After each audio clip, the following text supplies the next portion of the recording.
Dave, welcome to the USS Polygon. I am happy to be aboard, sir.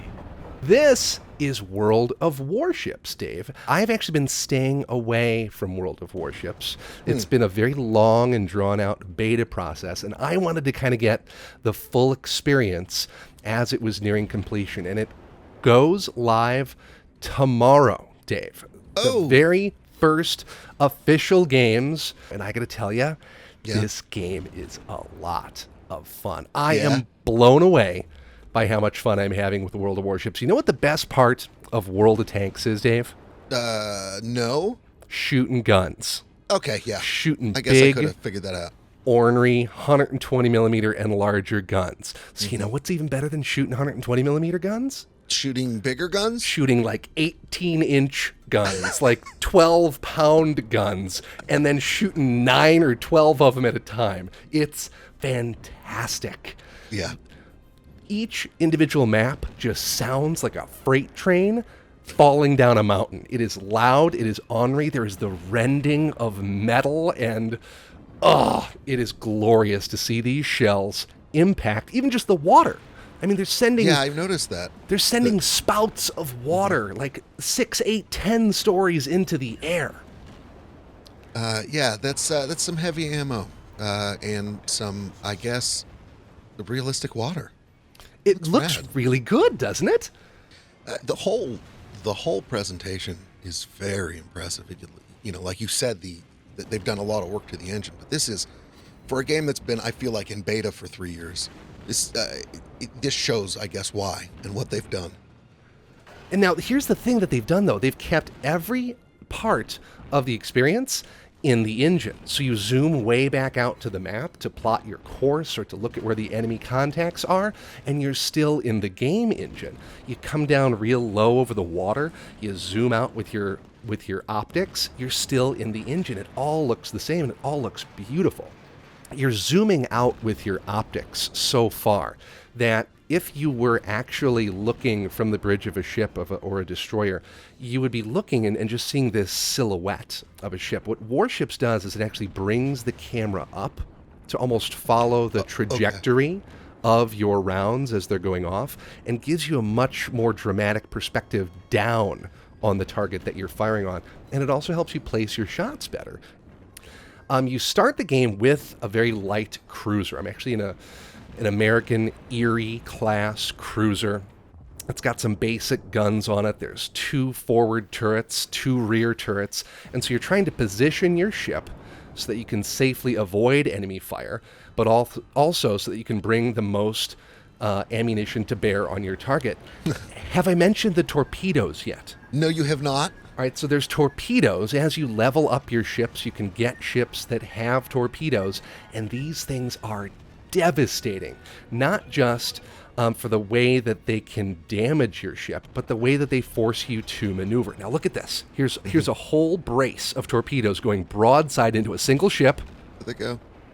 And there it goes. Look at that. It arches up in the water like a cat and breaks apart. It's terrifying to see these things go off.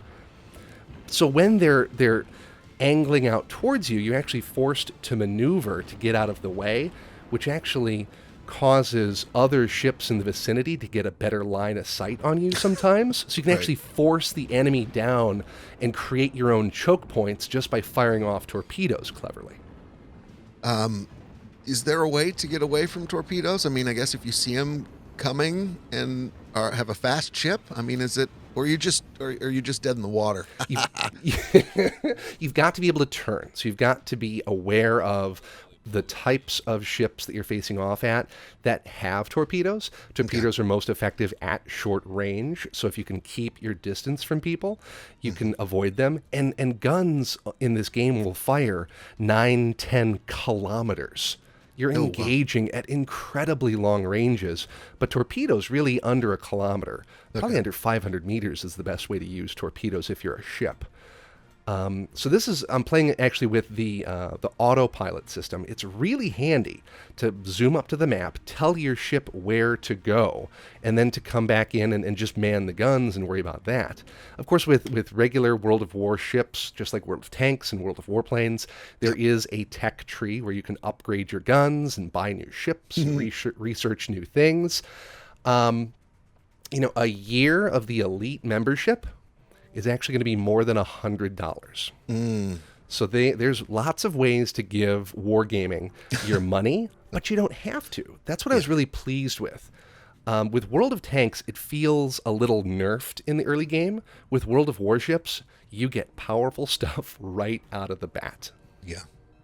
I wonder if that's because they made, this is the third one. They sort of figured that out eventually. It really shows their experience, not just in the engine, but the way that they've monetized it and improved the early game, in my opinion. Those are airplanes. I'm not sure if you could tell. There are also aircraft carriers. Now, these are some higher tier aircraft carriers. I actually got a press account from the folks over at Wargaming. We're going to zoom in on some of the footage that I captured while captaining the USS Ranger, which is I want to say early World War II aircraft carrier. Okay. And instead of firing off guns, your 1, 2, 3, 4, 5 buttons actually control flights of aircraft. So what I'm doing here is I'm sending a flight of dive bombers towards this enemy ship. So they're actually going to crest this iceberg, which is going to shield them from anti-aircraft fire, and then they're going to swoop right in almost unopposed and just drop a couple of torpedoes right on this guy. So check this out. Oh, there we go. So instead of just there they go. 3 or 4 torpedoes, here's 6 torpedoes that this poor SOB has to dodge through, and there's no way.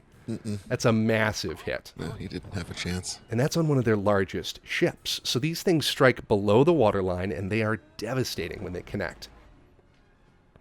That looks like an awful lot of fun. And then you're just sitting back away from the danger because you're going for ranged attacks at this point. Exactly. I'm parked to the left. That little white arrow in the lower left-hand corner, that's my aircraft carrier just sitting there. I don't need to move him at all unless he comes under attack. Right. So here we've got some enemy bombers, torpedo bombers in the lead, dive bombers. I'm actually redirecting my fighter aircraft to engage those bombers. So they're going to drift off screen to the left while my dive bombers come in. And this is going to be kind of the coup de grace here on this poor destroyer. Here come the dive bombers. Same tactic as before, using the iceberg as a shield or as cover. And there's these little handles that you get around the target that you're attacking so that you can change the direction from which your air units engage. Okay.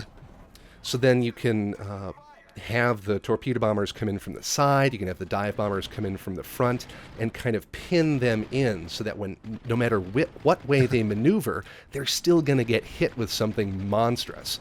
And that dive bomber group actually snuck up on them and landed 2 of their 6 bombs right on the deck of that destroyer. It was pretty big hit. Yeah. I mean, 1 bomb would be bad. 2 bombs is serious. Well, it's interesting historically how resilient these ships are. They've got all these watertight compartments. You've got to land pretty massive hits on them multiple times to bring them down. Very rarely did ships actually sink in these types of engagements. They just kind of burned out. Is there an eye toward that sort of historical accuracy? There's an eye towards the historical accuracy, I think, in the way that the game is inspired.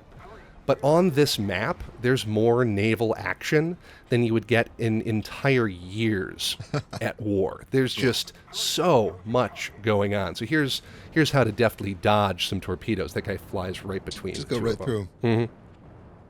So all in all, I've been very impressed at how Wargaming has improved not only their engine, but the early game experience and just the amount of action overall. I really can't recommend this enough. I had a ton of fun without spending any money, just picking up the game, downloading it, and there's really some very big strategic depth to the game as well. Here I am getting jumped from around an island right in the rear.